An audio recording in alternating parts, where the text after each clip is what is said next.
Stories Telugu. Please subscribe. అనగనగా స్వర్ణపురి అనే గ్రామంలో చంద్రయ్య అనే యువకుడు ఉండేవాడు. అతని తండ్రి చిన్నప్పుడే ఒక ప్రమాదంలో చనిపోతే తల్లి సూరమ్మే పెంచి పెద్ద చేసింది. చంద్రయ్య ఏ పని చెయ్యాలన్నా ఆ పనిలో తాను ముందుకు వెళ్లగలడా, ఆ పని సాధించగలడా అని అతనికి విపరీతమైన అనుమానం. అందుకే ఏ పని పాట చేయకుండా ఇంటి దగ్గరే ఉంటూ తల్లి కూలికిపోయి కష్టపడి తెచ్చి వండి పెడితే ఇంట్లో నీడపట్టునే కూర్చుని కాలక్షేపం చేస్తూ ఉంటాడు. అయితే ఏ పని చేయకుండా ఏదైనా పనిచేయమని చెప్తే చిరాకు పడుతూ ఊరికినే కోపం తెచ్చుకునే కొడుకు చంద్రయ్యనే చూసి తల్లి సూరమ్మ ఒకరోజు ఇలా అంది. నాయనా చంద్రం, నువ్విప్పుడు చిన్నపిల్లాడివి కాదు. వయసు 20 సంవత్సరాలు పైబడింది. ఏ పని పాట లేకుండా ఇలా ఇంటి పొట్టును కూర్చుంటే రేపు నీ భవిష్యత్తు బతుకు పరిస్థితి ఏంట్రా? నీ వయసు వాళ్ళందరూ ఏదో ఒక పని చేసుకుని హాయిగా సంపాదించుకుని కొందరు పెళ్లిళ్లు కూడా చేసుకుని సంసారాలు చేసుకుంటున్నారు. నువ్వు ఏ పని చేయాలన్నా మనసులో ఏదో ఒక అనుమానం పెట్టుకుని ఏ పని చేయకుండా ఇలా ఇంటి పొట్టును కూర్చుంటే ఎలాగరా నాయనా? నాకు ఓపికన్నంత వరకు ఏదో సంపాదించి తిండి పెడతాను. నేను పోయిన తర్వాత నీ పరిస్థితి ఏంటి? అమ్మా, నాకు పని చెయ్యాలనే ఉందమ్మా. కాని ఏ పని చెయ్యాలి? చేసిన పనిలో నేను ఎంతవరకు ముందుకు వెళ్లగలను అనేది నాకు అనుమానం. చూడ్నాయనా చంద్రం, మనం ఎక్కడికైనా వెళ్ళాలి అనుకున్నప్పుడు అడుగు తీసి ముందుకు వేస్తేనే గమ్యాన్ని చేరగలం.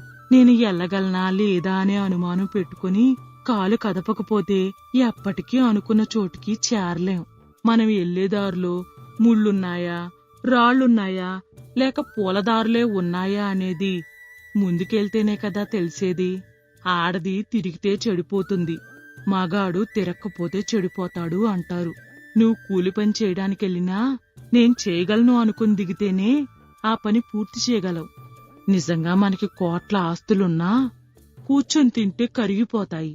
మగపిల్లాడివి, నువ్వు ప్రతిదానికి అధైర్యపడితే ఎలాగరా? అమ్మా, నువ్వు చెప్పడానికి ఎన్నైనా చెప్తావు, కాని నా గురించి నాకు తెలీదా? ఇక్కడ మన ఊర్లో ఏ పని చేయాలో ముందు నాకు అర్థం కావడం లేదు. నన్ను కొన్నాళ్ళు ఆలోచించుకోని అమ్మా. ఆలోచించుకుంటూ కూర్చుంటే ముడుకుల్లోకి తలొచ్చి ముసలాడివైపోతావు. ఇంకప్పుడు నువ్వు చెంచడానికి ఏమీ ఉండదు, వాళ్ళ కాట్లో కలిసిపోవటం తప్ప. ఏంటమ్మా మాటలు? ఏం రోషం పొడుచుకొచ్చిందా? రేపొద్దునే మామయ్యోళ్ళ ఊరెళ్దాం పదా, అక్కడ మీ మామే నీకేదైనా పని చూస్తాడు అంటూ పనిలోకి వెళ్లిపోయింది సూరమ్మ. మరుసటి రోజు ఉదయాన్నే సూరమ్మ కొడుకు చంద్రయ్యని తీసుకుని పక్క ఊర్లో ఉన్న తన అన్న బాలయ్య ఇంటికి బయలుదేరింది. చెల్లెలు సూరమ్మని, మేనల్లుడు చంద్రయ్యని చూడగానే సంతోషపడుతూ బాలయ్య ఇలా అన్నాడు. ఏ అమ్మా చెల్లెలా సూరమ్మా, బాగున్నావా? ఎరాలుడు చంద్రయ్య, ఎలా ఉన్నావు? బాగున్నానన్నయ్యా. మంచిగానే ఉన్నాను మామా. ఏం చేస్తున్నావు రాలుడు? ఆ విషయం మాట్లాడడానికి వచ్చానన్నయ్యా అంటుండగా లోపల నుండి వచ్చిన బాలయ్య కూతురు గౌరీ ఇలా అంది. బాగున్నావా అత్తమ్మా? బావా బాగున్నావా? నువ్వెలాగున్నావే కోడలి పిల్ల? బాగున్నాను అత్తమ్మా. అన్నయ్య, నీ అల్లుడు ఏ పని చేయమన్నా అన్ని అనుమానాలతో, రకరకాల అపనమ్మకాలతో ఏ పని చేయకుండా ఇంటి పట్టునే తిని కూర్చుంటున్నాడు. ఆడికి నువ్వైనా ఇక్కడ ఏదో ఒక పని చూసి ఒక దారిలో పెడతావేమోనని తీసుకొచ్చాను. ఏంట్రా అల్లుడు, నీ అనుమానాలేంటి? ఏ పని ఎందుకు చేయడం లేదు నువ్వు? ఏ పని చేసినా అందులో ముందుకు వెళ్లగలనా లేదా అని అనుమానం కలుగుతుంది మామా. ఏ పనైనా చేస్తే కదరా అందులో ముందుకు వెళ్లగలిగేది లేంది తెలిసేది. ఏమీ చేయకుండా కూర్చుంటే నీ అనుమానం తీరేదెలాగా? నాకు మాత్రం పని చేయాలని ఉండదా మామా? కాని ఏ పని చేయడానికి ధైర్యం చాలడం లేదు. పోనీ నువ్వు పని చేయకురా అల్లుడు. ఎలాగూ నా కూతుర్ని చేసుకోబోయేవాడివే కాబట్టి నీతో ఏదైనా మంచి వ్యాపారం పెట్టిస్తాను. నువ్వు పెట్టిస్తావు సరే, నాకు వ్యాపారం చేసే ధైర్యం ఉండాలి కదా. అందులో అనవసరంగా నష్టాలొస్తే అందరము బాధపడాలి. నన్ను ఆలోచించని. చించు చించు, నువ్వు ముసలయ్యే వరకు చించుతూనే ఉండరా? బాలయ్య పక్కింటి వ్యక్తి వచ్చి ఇలా అన్నాడు. ఓ బాలయ్య, ఊర్లోకొక స్వామీజీ వచ్చారట. ఊరవతల తోటలో ఉన్నాడంట. జనం సమస్యలన్నీ క్షణాల్లో తీరుస్తూ తావీజీలు రక్షలిస్తున్నాడంట. జనం తండోపు తండాలుగా వెళ్తున్నారనుకో, రక్షలు తావీజీలు కూడా ఉచితంగానే ఇస్తున్నాడంట. అవునా? అయితే సంతకాడ మేము పోవాలా? అల్లుడు, సాయంత్రం మనం ఒకసారి ఆ స్వామీజీ దగ్గరికి పోయొద్దాం పద. ఈ సమస్యకి పరిష్కారం చెప్తాడేమో. అలాగే కాని మీరెవ్వరూ వద్దులే, నేనొక్కనే వెళ్తాను. నా సమస్యకు పరిష్కారం నేనే తెలుసుకుంటాను. బావా, నేను కూడా నీతో వస్తాను. మనకి లగ్గం ఎప్పుడవుతుందో కనుక్కుందాం. ఎందుకే గౌరీ, ఆడే పని పాట లేకుండా గోళ్లు గిల్లుకుంటూ కూర్చుంటే నువ్వు ఆడు గిల్లుకున్న గోళ్లన్నీ లెక్క పెట్టడానికా? ముందు ఆడు బతుకులో స్థిరపడని ఆనక పెళ్లి గురించి ఆలోచిద్దాం. ఆ రోజు సాయంత్రం చంద్రయ్య స్వామీజీ దగ్గరకు తోటకు వెళ్లాడు. స్వామీజీని కలిసి తన సమస్య చెప్పాడు. అప్పుడు స్వామీజీ ఒక గొలుసుతో కలిసి ఉన్న పథకం లాంటిది తీసి చంద్రయ్య మెడలో వేసి ఇలా అన్నాడు. చూడు నాయనా, ఇది చాలా శక్తివంతమైన రక్షా పథకం. దీని లోపల బీజాక్షరాలతో కూడిన యంత్రం ఉంది. ఇది ఎవరి దగ్గర ఉన్నా అపారమైన ధైర్యంతో పాటు ఏ పని చేపట్టినా విజయాలు వెన్నంటి వస్తాయి. స్వామి, మీరు చెప్పిన మాట నమ్మడం ఎలా? ఏమీ లేదు నాయనా. ఈ రోజు రాత్రి నువ్వు శ్మశానానికి వెళ్లి రాత్రంతా అక్కడ ఒంటరిగా గడిపిరా. నేను ఇచ్చిన ఆ రక్షా పథకం యొక్క శక్తి నీకు అర్థం అవుతుంది. శ్మశానంలో రాత్రంతా ఒంటరిగానా? ఏమో, నాకు భయం. నీ మెడలో ఆ రక్షా పథకం ఉన్నంత వరకు నీకు ఎటువంటి భయమూ ఉండదు. అంత శక్తివంతమైనది అది. దాని శక్తి పరీక్షించాలనుకుంటే వెళ్ళు, లేదనుకుంటే మానేయ్ అనగానే చంద్రయ్య అక్కడ్నుండి బయటకు వచ్చాడు. అప్పటికే చిన్నగా చీకటి పడుతోంది. తిన్నగా ఊరికి ఉత్తరాన ఉన్న శ్మశానంలోకి వెళ్లాడు. అడుగు పెట్టగానే ముందు కాస్త భయంగా అనిపించినా చంద్రయ్య తన మెడలోని రక్షా పథకం తడుముకొని ఇలా అనుకున్నాడు. స్వామీజీ ఇచ్చిన శక్తివంతమైన ఈ రక్షా పథకం నా మెడలో ఉండగా నాకేం భయం అనుకుని చంద్రయ్య ఆ రాత్రంతా శ్మశానంలోనే గడిపి పొద్దున్నే తోటలోని స్వామీజీ దగ్గరకు వెళ్లాడు. చంద్రయ్యని చూసి స్వామీజీ ఇలా అడిగాడు. ఏమి నాయనా, రాత్రంతా శ్మశానంలోనే గడిపావా? అవును స్వామి, నాకస్సలేమీ భయమేయలేదు. మీరు చెప్పినట్టు ఈ రక్షా పథకం చాలా శక్తివంతమైంది. వెళ్ళు, ఇక నీకు జీవితంలో అధైర్యం కాని అపజయం కాని ఉండవు అనగానే స్వామీజీకి ధన్యవాదాలు చెప్పి అక్కడ్నుండి ఇంటికి వెళ్లిపోయాడు చంద్రయ్య. చంద్రయ్య తిన్నగా మేనమామ బాలయ్య ఇంటికి వెళ్లి ఇలా అన్నాడు. మామా, ఇప్పుడు పెట్టించు, నువ్వు ఏ వ్యాపారంలో పెట్టిస్తావో. ఏంటల్లుడు అంత ధైర్యంగా మాట్లాడుతున్నావు? స్వామీజీ ఏమైనా ధైర్యం చెప్పాడా ఏంటి? అవునుగాని చంద్రయ్య, నిన్న సాయంత్రం అనగా స్వామీజీ దగ్గరికెళ్ళినోడివి. రాత్రంతా ఎక్కడున్నావురా? స్వామీజీకి సేవ చేసుకుంటూ తోటలోనే ఉండిపోయావా? కాదమ్మా, శ్మశానంలో ఉన్నాను రాత్రంతాను. ఏంటి బావా, శ్మశానంలో ఉన్నావా రాత్రంతా? భయం వేయలేదా? భయం లేకుండా ధైర్యాన్ని కలిగించే రక్షా పథకం ఒకటిచ్చారు స్వామీజీ. దాన్ని పరీక్షిద్దామని శ్మశానానికెళ్లి రాత్రంతా అక్కడే ఉన్నాను. అస్సలు భయమేయలేదు. 1000 ఏనుగుల బలం, ధైర్యం వచ్చినట్టు అనిపించింది.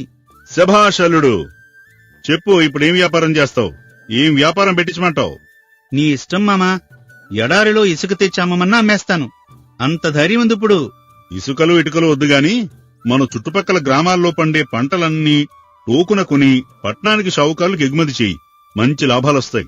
పెట్టుబడంతా నేను పెట్టి రైతులను కూడా నీకు పరిచయం చేస్తాను. అలాగే మామా, తప్పకుండా చేస్తాను. చూడు, 6 నెలల్లో ఎలా లాభాలు సంపాదిస్తాను. పోన్లేరా తమ్ముడు, నీ దయవల్ల వాడొక దారిలో పడితే అదే 10,000. నా దయ కాదే అక్క, ఇదంతా స్వామీజీ ఇచ్చిన రక్షా పథకం మహిమ. ఏదైనా కానీరా, వాడు ధైర్యంగా ఒక అడుగు ముందుకేస్తున్నాడు, అంతే చాలు. ఆ తర్వాత మామ సహాయ సహకారాలతో చంద్రయ్య ప్రారంభించిన వ్యాపారంలో ధైర్యంగా దూసుకుపోయి 2 నెలల కాలంలోనే మంచి వ్యాపారస్తుడిగా అందరి దగ్గర పేరు సంపాదించడమే కాకుండా వ్యాపారంలో మంచి లాభాలు కూడా సంపాదించాడు. తనకు రక్షా పథకం ఇచ్చిన స్వామీజీకి కృతజ్ఞతలు చెప్పడానికి వెళ్లాలనుకున్నాడు చంద్రయ్య. కాని స్వామీజీ తనకు రక్షా పథకం ఇచ్చిన 2 రోజుల్లోనే ఆ ఊరి నుండి వెళ్లిపోయారని, మరో 4 రోజుల్లో వస్తారని తెలిసింది. స్వామీజీ వస్తున్న రోజు స్వాగత సత్కార్యాలు ఏర్పాటు చేశాడు చంద్రయ్య. తోటలోకి వచ్చాక స్వామీజీ చంద్రయ్యని చూసి ఇలా అడిగాడు. ఏం చంద్రయ్య, ఎలా ఉన్నావు? నీ మనసులో ఉన్న భయము, పిరికితనము పోయినట్టేనా? అవును స్వామి, మీరు ఈ రక్షా పథకం ఇచ్చిన రోజు నుండి నాలో ఉన్న అపనమ్మకం, అధైర్యం అన్నీ పటాపంచలైపోయాయి. ఇప్పుడు ఎంతో ధైర్యంగా వ్యాపారం చేసి బాగా డబ్బు సంపాదించాను. నా వ్యాపారాన్ని ఇంకా విస్తరించాలనుకుంటున్నాను. అంతా మీ ఆశీస్సులు, మీరిచ్చిన ఈ మహిమగల రక్షా పథకం. ఏది నాయనా, నీ మెడలోని ఆ రక్షా పథకాన్ని ఒకసారి ఇటీవు. ఎందుకు స్వామి? మళ్ళీ మీరు తీసుకుని ఎవరికైనా ఇచ్చేస్తారా? నేనివ్వను స్వామీజీ. ఎవరికో ఇవ్వడానికి కాదయ్యా చంద్రం, అందులో ఒక రహస్యం ఉంది. దాని గురించి నీకు చెప్పడానికి. రహస్యమా? ఏంటి స్వామీజీ అది?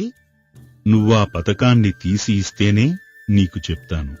అనగానే చంద్రయ్య తన మెడలోని రక్షా పథకాన్ని తీసి స్వామీజీకి ఇచ్చాడు.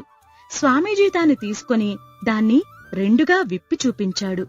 చూడు చంద్రయ్య, నీకు నేను చెప్పినట్టుగా ఇందులో ఏ శక్తివంతమైన యంత్రము, తంత్రము, మంత్రము కూడా లేవు. ఇది కేవలము ఒక సాధారణమైన మెడలో వేసుకునే పథకం. ఇది ఒక పూజించి పెట్టిన అతి శక్తివంతమైన రక్షా పథకం.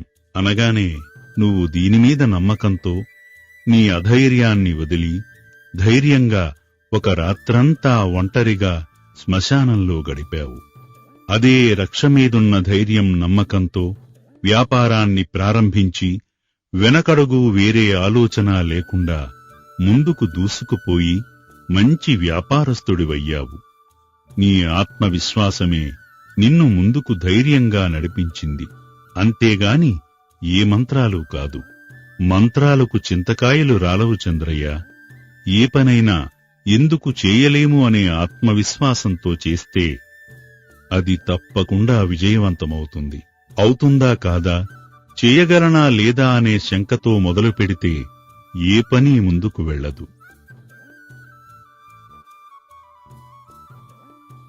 అంటుండగా అక్కడికి స్వామీజీ దర్శనానికి వచ్చిన బాలయ్య, సూరమ్మ, గౌరీలు స్వామీజీకి దండం పెట్టారు.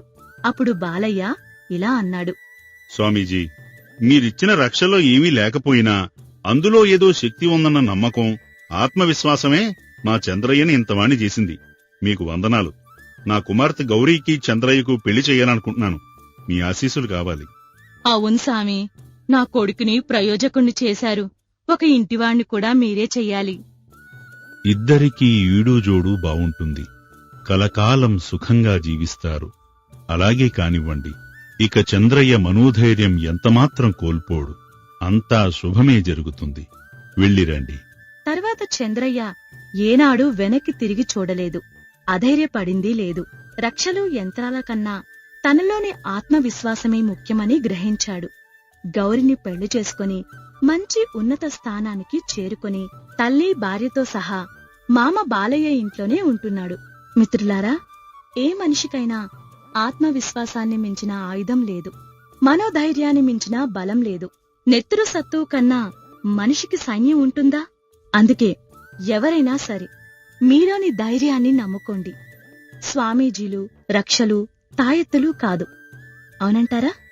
మీకు మా కథ నచ్చినట్లయితే లైక్ చేయండి, షేర్ చేయండి, మా ఛానల్ని సబ్స్క్రైబ్ చేయండి. మీ విలువైన అభిప్రాయాలను కామెంట్ రూపంలో మాకు తెలియజేయండి. ధన్యవాదాలు.